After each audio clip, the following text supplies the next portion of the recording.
Om Swastiastu. Di video kali ini saya akan menyampaikan tentang keagungan Bhagavad Gita bab 1.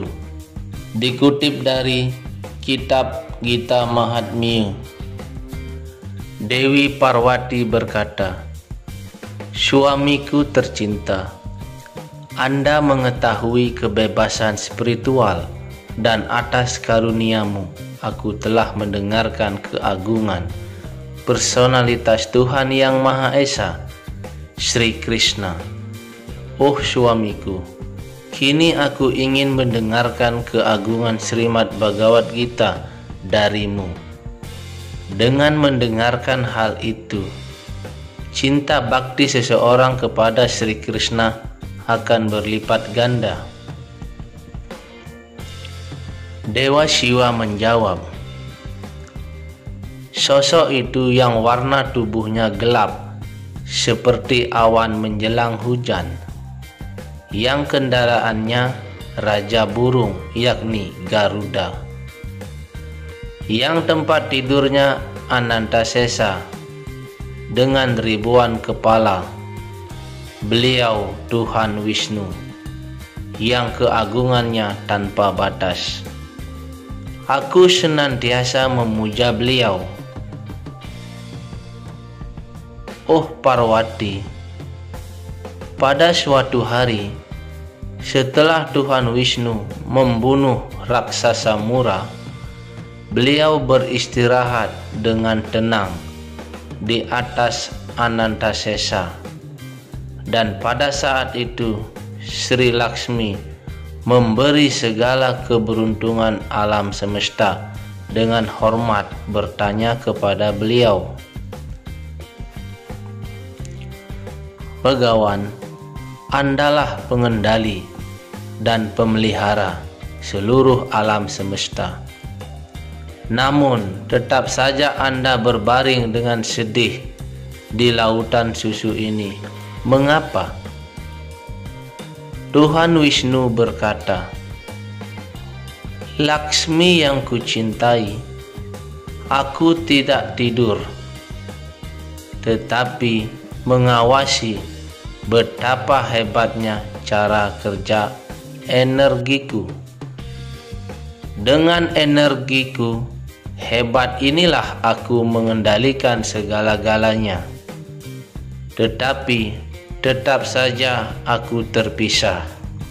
Dan dengan mengingat aktivitas spiritualku ini, para penyembah besar dan yogi mengatur pembebasan dirinya dari lingkaran kelahiran dan kematian untuk mencapai dunia spiritualku dan abadi dan bebas dari segala dualitas.'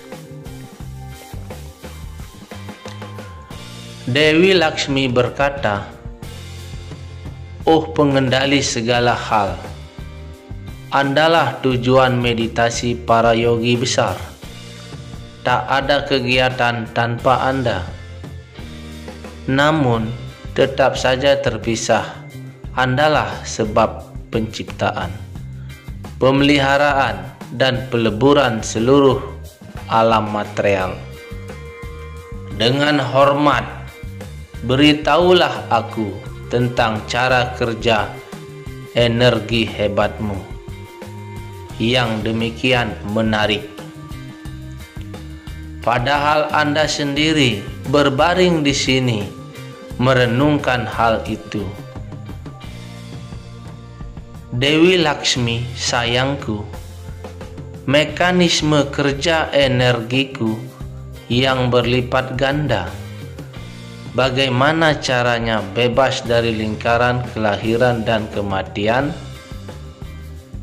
serta mencapai sifat abadiku, hanya dapat dipahami oleh orang yang kecerdasannya murni, yang memiliki kecenderungan mengabdi kepadaku. Pengetahuan spiritual ini sepenuhnya dijelaskan di dalam kitab Bhagavad Gita Dan Dewi Laksmi bertanya, "Tuhanku, oh Sri Wisnu, jika Anda sendiri heran atas cara kerja energimu yang selalu ingin mengatasi batas-batasnya, lalu apakah mungkin kitab Bhagavad Gita mampu menjelaskan energimu yang tidak terbatas itu? Dan bagaimana cara menyeberangi tenagamu dan mencapai planet spiritualmu?" Tuhan Wisnu menjawab, "Aku sendiri yang menjelma dalam wujud Bhagavad Gita. Silahkan pahami bahwa 5 bab pertama adalah 5 buah kepalaku, dan 10 bab berikutnya adalah 10 tanganku, dan ke-16 adalah perutku. 2 bab terakhir adalah kaki Padmaku.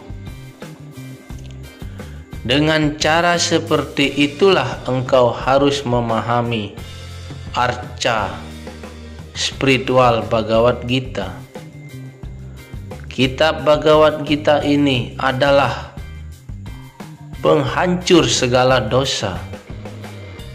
Orang cerdas yang setiap hari mengucapkan 1 bab, bahkan 1 sloka, setengah sloka, atau setidaknya 1/4 sloka, akan mencapai posisi sama dengan Susarma.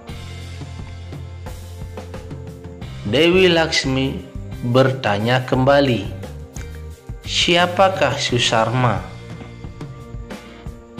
Termasuk keluarga manakah dia? Dan tujuan mana yang telah diperolehnya?"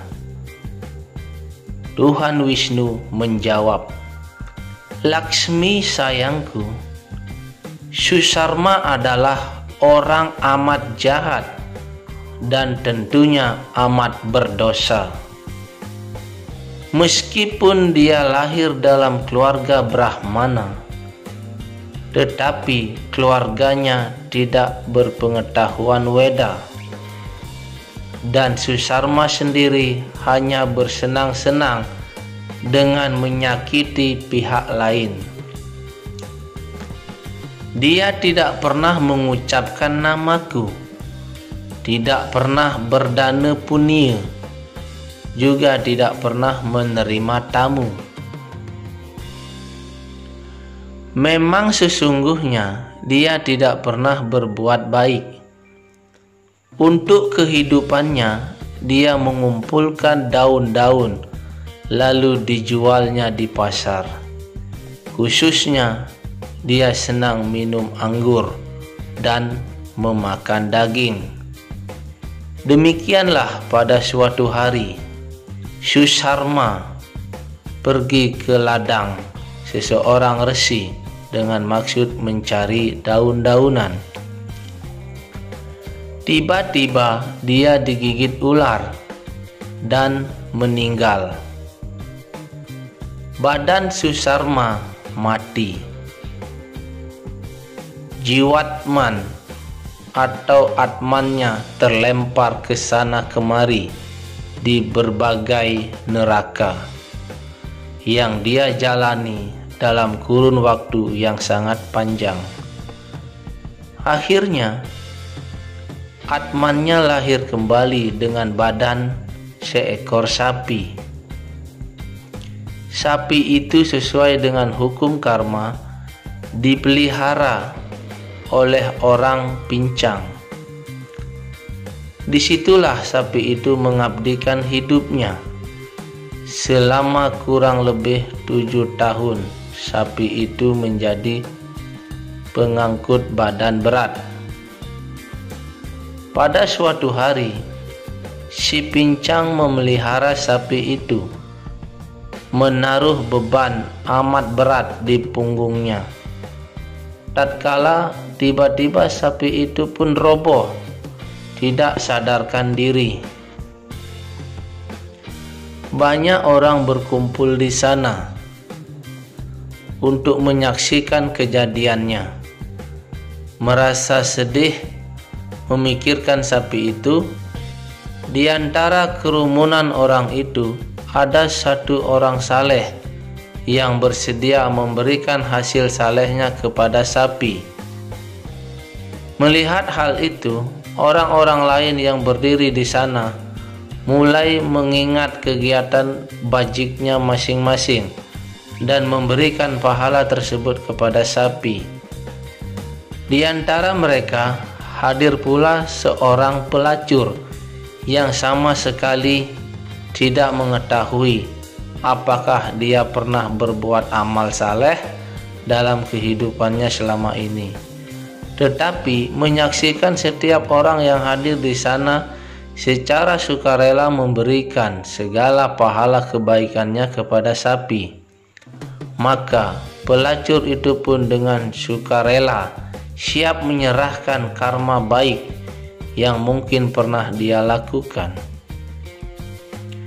Setelah sapi malang itu mati, atman si sapi itu dikirim ke Yamaloka, kedudukan dewa maut. Di sana dewa Yama memberitahu atman si sapi, "Kini engkau bebas dari segala reaksi kejahatan selama hidupmu karena bantuan baik dari pelacur itu kepadamu." Selanjutnya, atman si sapi itu lahir lagi ke dunia material ini dalam keluarga Brahmana saleh. Dalam kelahiran itu, dia mampu mengingat perjalanan kehidupannya terdahulu. Beberapa waktu kemudian, dia memutuskan untuk menemukan pelacur tersebut yang menyebabkan pembebasan dari situasi nerakanya. Setelah bertemu dan mengenalkan diri dengan wanita tersebut, sang Brahmana bertanya kepada si pelacur, "Kebaikan apa yang telah Anda lakukan dan membebaskan aku dari belenggu neraka?" Wanita pelacur itu menjawab, "Tamuku yang baik hati, lihatlah burung di dalam sangkar itu.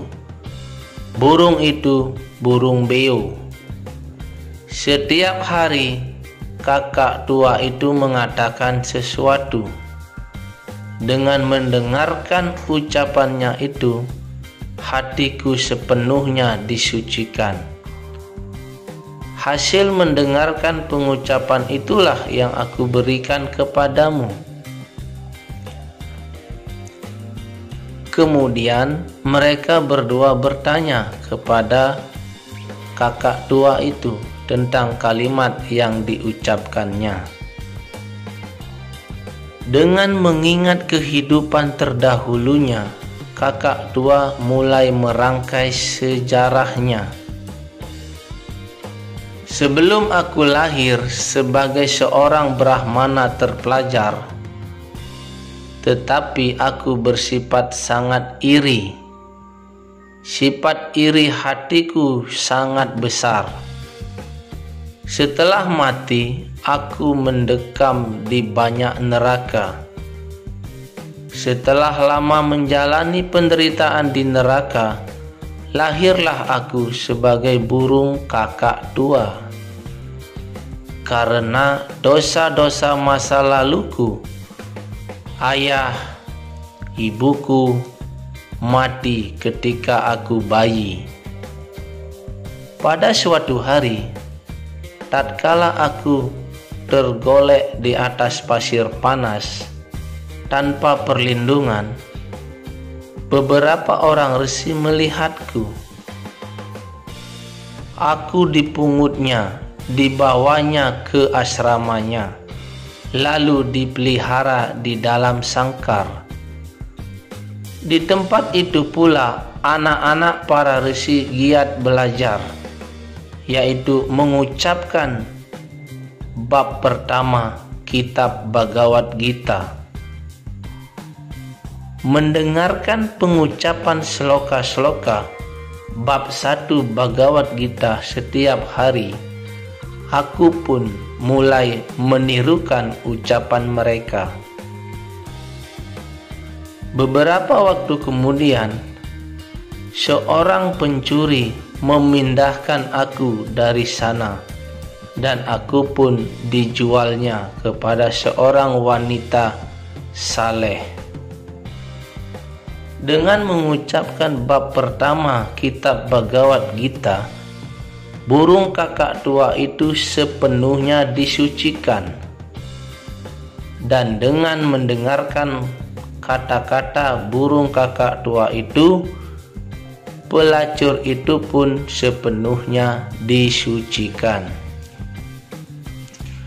Dan dengan menerima sebagian dari pahala bijak pelacur itu, Susarma juga sepenuhnya disucikan. Setelah beberapa waktu mendiskusikan keagungan bab pertama kitab Bhagavad Gita, Susarma kembali ke rumahnya. Ketiganya pun secara sendiri-sendiri sibuk melafalkan bab pertama kitab Bhagavad Gita dan amat cepat mencapai alam rohani, yaitu Vaikunta, alamnya Sri Wisnu, tujuan tertinggi. Orang membaca, mendengar, atau mempelajari bab pertama Bhagavad Gita dengan mudah menyeberangi penderitaan lautan material dan mencapai cinta bakti kaki Padma Sri Krishna, personalitas Tuhan yang Maha Esa.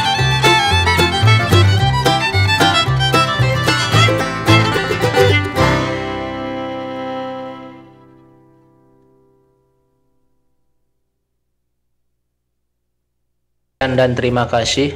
Om Santi Santi Santi Om.